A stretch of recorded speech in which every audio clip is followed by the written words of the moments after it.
Opa, tudo bem? Depois de muitos anos aí longe do YouTube de novo, tô eu voltando aqui a fazer meus vídeos de domingo, né? Os famosos vídeos de domingo de trading. Dependendo de quando você entrou no mercado, você provavelmente já viu esses vídeos ou não, tá? Então é isso aí. Esse primeiro vídeo aqui, eu rodei uma pesquisa no Instagram, na verdade, essa semana, né? Perguntando sobre quais temas as pessoas gostariam, né? Que eu falasse aqui. E muita gente, microestrutura, preço justo no dólar, né, e por aí vai, um monte de tema macro e tal. E a questão é o seguinte, antes de começar a falar sobre esses temas, que acho que a gente vai abordar um pouco aqui, né, fluxo também no canal e por aí vai, tem uma primeira grande dica, né, que eu gostaria de dar para você, independente do nível que você está começando agora ou se já está há alguns anos no mercado, que eu acho que eu não dormiria em paz se eu não falasse essa dica aqui, tá? Então assim, como a gente não tem vinheta ainda nesse canal, vamos dar sequência aqui no vídeo, vamos lá. E assim, o que é essa grande dica, né? Algumas pessoas podem até ficar frustradas com o que eu vou dizer aqui, né? Mas eu acho que muita gente tem uma interpretação simplista ou até larga o que eu vou falar aqui de lado, tá? Indo direto ao ponto, tá? A primeira dica aqui que me deixaria muito confortável, né, começando esse canal e falando desse assunto, né, acho que eu vou fazer menção a esse vídeo diversas vezes aqui no canal, é não perder grande. Tá? Eu sei que, né, de novo, pode parecer frustrante, né, começar um canal de trading, né, falando sobre isso, mas assim, eu vivi muitos anos trabalhando dentro de corretora, muitos mesmo, e a vida inteira, né, praticamente tendo relacionamento com gente de mercado, tanto profissionalmente quanto de amizade. E assim, é uma frase triste, mas o cemitério é silencioso, né? Assim, tem muito mais gente que se dá mal do que se dá bem no mercado. O marketing está muito grande, então é muito difícil separar o joio do trigo, o que é verdade do que é ilusão, do que é falsa promessa. E assim, alguém precisa dizer isso, né? Perder grande acontece muito. Né? Eu recebo diversas mensagens de gente desesperada, né, de tempos em tempos. Putz, perdi tudo, perdi grande, o que eu faço? Estou desesperado. Né? E assim, isso aconteceu ao longo da vida inteira. Eu tive contato com pessoas assim, e não precisa ser perder tudo, né? O que eu estou querendo dizer aqui, chegar ao ponto de só perder tudo, né? Para enquadrar nessa dica que eu vou dar aqui. Né? E sim, o grande problema, né, é ficar irrecuperável. Esse é o grande problema de perder grande. Falar, André, mas e se o cara tiver muito dinheiro? A grande questão é que você perde grande, e grande é relativo para cada um, tá? Cada um tem um tamanho, né? Fica irrecuperável. E por diversas óticas fica irrecuperável, né? Pela ótica, você pode olhar, eu não gosto muito dessa, mas tem gente que olha, né, que é a ótica percentual. Você pega, por exemplo, um cara que tem um capital ali. Ele começou errado, até pelas dicas que eu vou dar aqui mais para frente, e ele começou operando o capital, né, com cabeça de investimento, fazendo day trade, mas com cabeça de investimento. Né? O cara começou errado. Ele tem um capital, esse capital ele perdeu 90% do capital.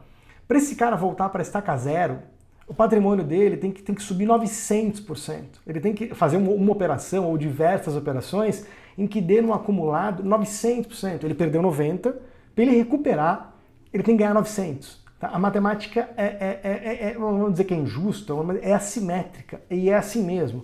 Agora, quando você perde 10%, para você recuperar, você precisa ganhar 11%.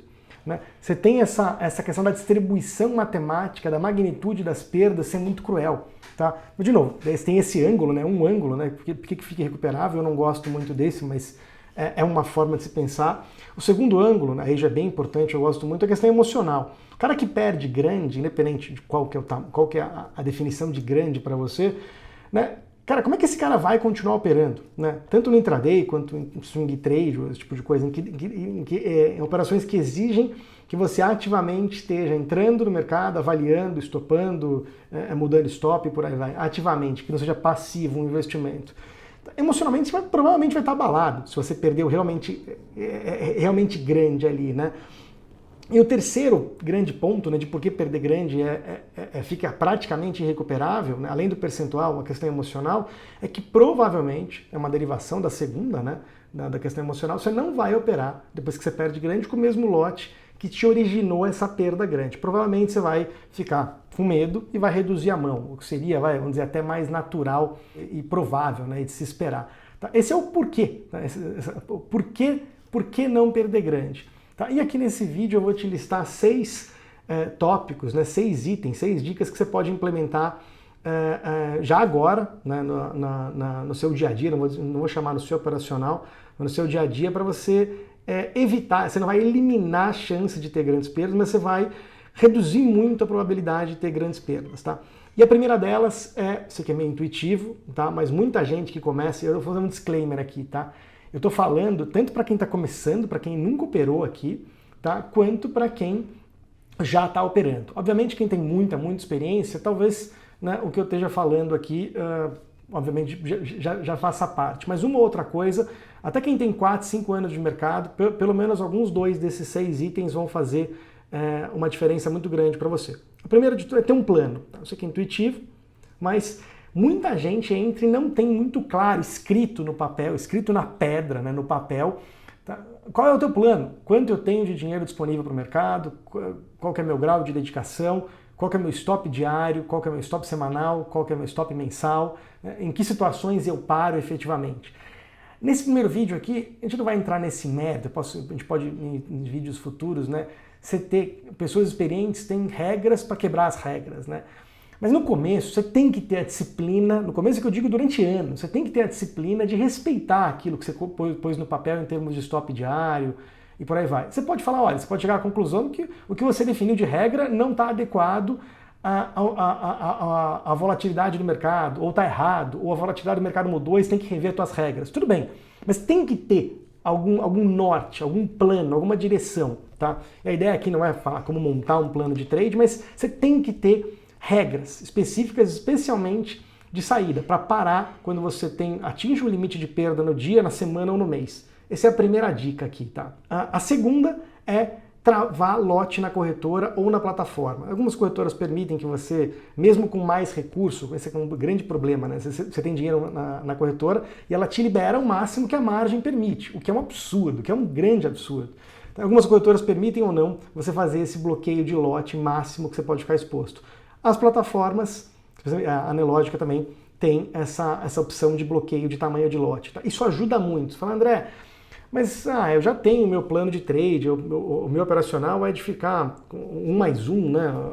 Uma entrada mais uma, independente do tamanho da mão que você atue. Né? Mas é importante, né, que você tenha essa trava na corretora e eu na corretora ou na plataforma. Por quê? Porque em dias normais, situações normais, eu sempre uso esse exemplo. É fácil você estopar. Você vai lá, o mercado vai cadenciando, né, ou até meio rápido, às vezes, chegando no teu nível de preço, você fala, putz, olha aqui, eu vou ter que estopar aqui, ok, tá. O grande problema não é nos dias normais, o grande problema é nos dias atípicos. É nesses dias que você tem que tomar cuidado. O que é um dia atípico? Pode sair uma breaking news, uma notícia, um fato inesperado, e o mercado te pega posicionado, né, e entra em leilão e bate limite de alta ou de baixa. Ah, André, isso é muito improvável. É improvável, mas não é impossível. Eu vivi alguns dias que isso aconteceu. Não alguns dias. Inclusive eu vivi um dia que aconteceu limite de alta e de baixa no dólar. Os 2 limites bateram no mesmo dia. Não adianta, para durar nisso, você tem que estar protegido, blindado contra esses eventos extremos, eventos de cauda. Tá? E travar o tamanho de lote na corretora é uma forma de te blindar. De novo, quando você tiver muita experiência, talvez isso limite o teu ganho. Mas é problema lá para frente. Enquanto você não atravessou a linha ainda, né, da ponte, de ter uma segurança, de ter um histórico ganhador, de olhar para o teu histórico e falar, putz, eu sei fazer isso, né, para você ficar vivo enquanto você aprende, travar, né, lote na corretora e na plataforma é uma alternativa muito viável. Tá? E aqui, para a terceira dica, tá? A terceira dica, né, prática, é deixar dinheiro na conta corrente da sua corretora só o suficiente para 5, 7... O número não importa muito, não pode ser 30, tá? Mas poucos dias de stop. Tá? Sei lá, o teu stop diário você pré-estabeleceu que é, sei lá, R$200 por dia, R$100 por dia, não importa, 1.000, 5, tá?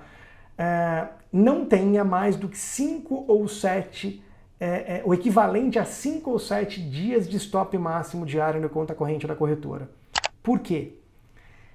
Isso talvez não seja válido para todo mundo, mas foi muito para mim, né, ter essa cabeça. especialmente nos dias atípicos. Nos dias normais é fácil estopar, mas aqueles dias atípicos que muda a volatilidade, que, né, entra algo novo no mercado, que entra mais dinheiro disponível e você não tem ainda a bagagem para poder conseguir aproveitar tudo aquilo, esses dias vão te chamar para você operar mais frequente, operar maior. E quando você tem muito dinheiro na corretora e você perde muito rápido dentro do dia um valor alto, você fala, não, tudo bem, vai, eu tenho, sei lá, você tem 5 mil na corretora, e você perdeu 2, você fala, putz, eu tenho 5, né? Deixa eu apostar esses 4 aqui.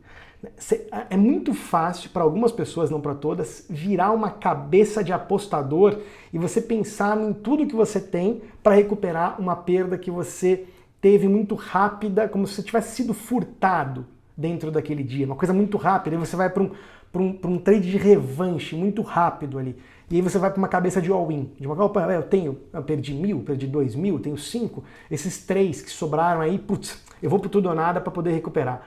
Isso pode acontecer, não é que isso vai acontecer. E quando você limita, tá, a ter menos dinheiro disponível no conta corrente, né, em relação ao teu stop diário, 5, 7 dias, tá, isso não é uma regra, mas é uma referência, você minimiza a chance de você ter um dia de fúria e fazer o all-in com um patrimônio alto, ok? Você limita aquele valor. Não significa que você não vá fazer, mas você limita. Você, né, a gente está lidando aqui com mente humana, né? Uma forma de limitar, tá?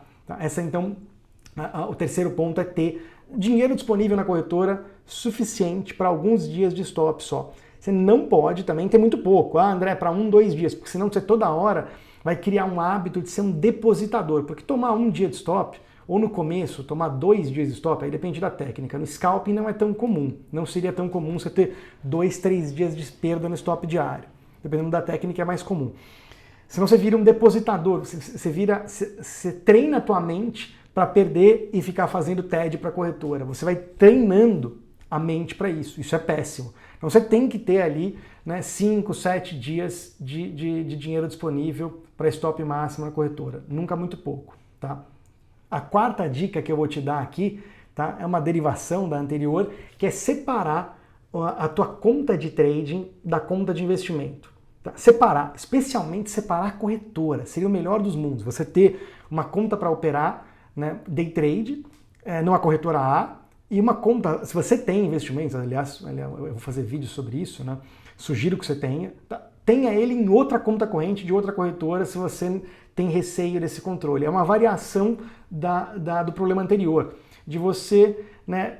São 2 problemas aqui. O primeiro é você ficar sofrendo, olhando a tua carteira, a tua posição, às vezes ela está perdedora naquele dia ou naquela semana, e você ficar tentando recuperar aquela perda no intraday, operando diferente do que você usualmente operaria, tá?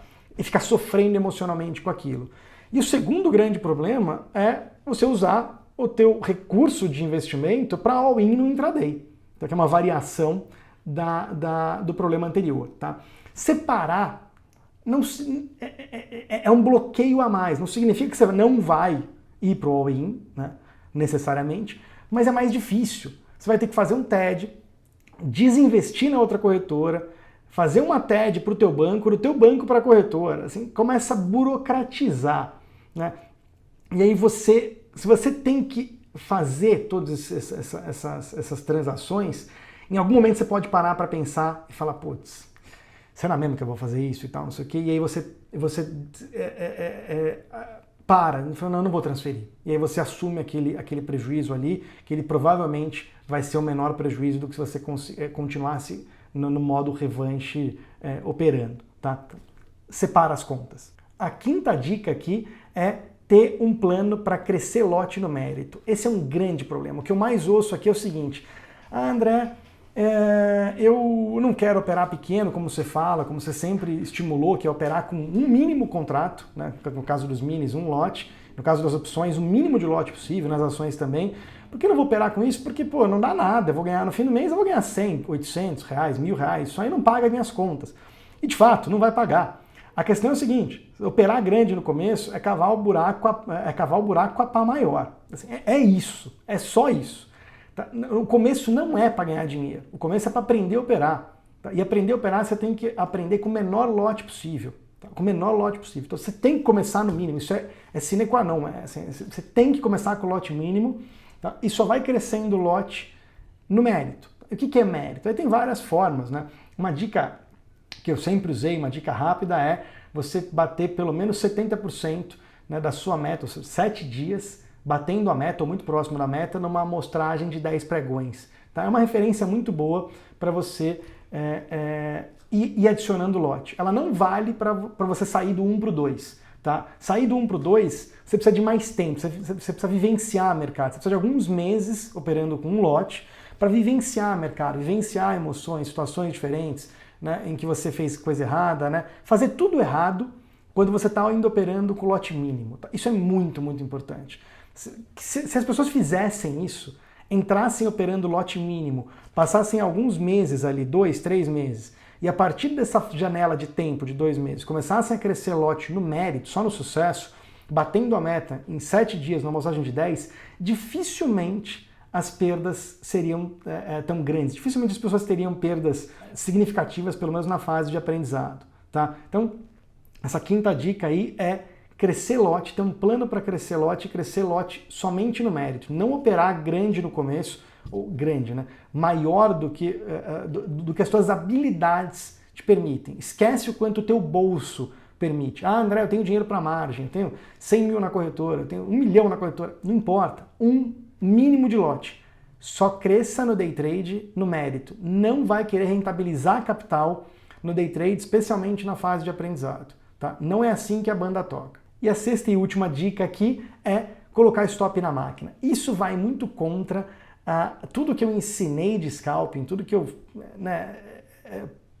propaguei.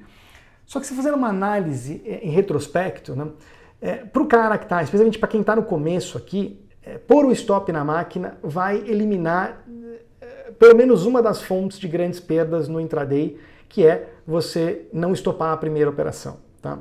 Aliás, esse é um tema que, né, a gente pode deixar para os próximos vídeos, né, que é o que gera, né, o que gera essas grandes perdas no intraday. Tá? Uma delas é você não estopar uma primeira operação perdedora por N motivos, ou porque você falhou emocionalmente, ou operacionalmente você não foi ágil, ou porque pulou o teu stop, ou porque saiu breaking news, ou porque você travou, ou porque pagou para ver, não importa. Não, são diversas as raízes, as causas, nas origens das grandes perdas, a gente pode tratar isso num outro vídeo. Mas colocando stop na máquina, para quem está no começo, você vai pelo menos eliminar grande parte dos potenciais de você ter grandes perdas a partir de você não zerar a primeira operação. Tá? De novo, quando você vai evoluindo dentro da técnica, a tua habilidade de estopar manual, em alguns casos, pode ser melhor do que você estopar na máquina, colocar o stop automático na máquina. Mas para começar, né, vale a pena. Tá? Eu realmente mudei de opinião sobre o processo de aprendizado. Vale a pena para quem está no começo, na fase inicial e intermediária, pôr os stops na máquina.